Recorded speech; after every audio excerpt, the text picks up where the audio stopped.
A nossa meditação de hoje está em Gênesis capítulo 33. Esse capítulo 33 fala, primeiramente aqui, sua primeira parte, sobre a reconciliação de Esaú e Jacó. A gente percebe que todo aquele medo, toda aquela apreensão, aquela expectativa negativa sobre esse encontro caiu por terra, porque os irmãos se abraçaram, se beijaram e houve ali uma reconciliação. Muitas vezes na nossa vida também é dessa maneira. A gente pensa que as coisas sairão da pior forma possível e a gente faz todo tipo de previsão negativa e a gente pensa muitas vezes o pior, mas quando de fato acontece a gente nota que Deus controlou as coisas, contornou e cumpriu-se mais uma vez Romanos 8:28, dizendo que todas as coisas contribuem para o bem dos que amam a Deus. Então, com isso, a gente precisa ter uma certeza de que quando tivermos medo da ira de alguém, quando a gente tiver medo de determinada situação, que a gente possa entregar tudo isso aos pés do Senhor, confiar nele, que ele pode resolver todas as coisas. A palavra de Deus diz que quando o inimigo vier contra nós, como uma corrente de águas, o Espírito do Senhor arvorará contra ele a sua bandeira. Então nós não precisamos ter medo. A recomendação do Senhor Jesus para Jairo é: não tenha medo, tenha fé. Não temas, crê somente.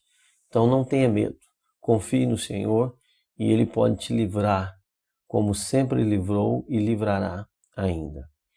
Agora nós também observamos aqui uma duplicidade, mais uma vez, a duplicidade no caráter de Jacó sendo manifestada. Ele certamente não tinha a menor das intenções de acompanhar Esaú até Seir. A gente percebe que ele se esquiva de ir com seu irmão, dá uma desculpa.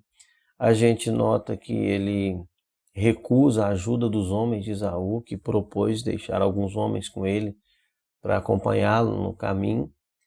E ele, de toda forma, recusou. Só que quando Esaú e seus homens saíram e foram embora, ele tomou um rumo contrário. Ele foi em outra direção. E a gente nota aqui e vê essa duplicidade, mais uma vez, na vida de Jacó, agora Israel, o detentor das promessas de Deus. Aquele homem que na noite anterior tinha lutado como príncipe, tinha lutado com o anjo no Jaboque.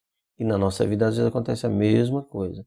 Acabamos de ter uma experiência linda com Deus, Deus falou conosco, Deus nos fez promessas e a gente muitas vezes age como Jacó. Na sequência a gente vê Jacó sendo tentado pelas ricas pastagens de Siquém. Não pensou duas vezes em ali armar a sua tenda. Mais tarde certamente ele arrependeu. Nós vamos ver aí no capítulo seguinte o que de fato aconteceu após ele acampar ali, após ele comprar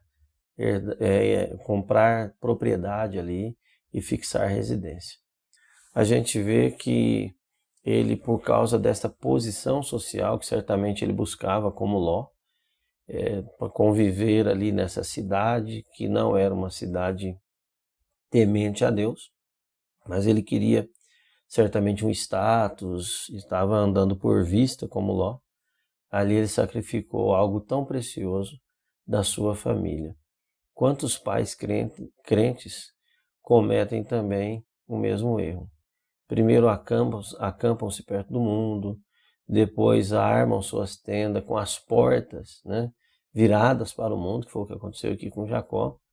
Depois compram um lote de terreno e por fim seus filhos contraem aliança que terminam em vergonha e desastre, como aconteceu aqui no caso seguinte que você vai acompanhar na leitura. Então que nós possamos ter de Deus a graça para não andar por vista, mas andar por fé. E que nós possamos sempre virar as costas para o mundo e a face para Deus.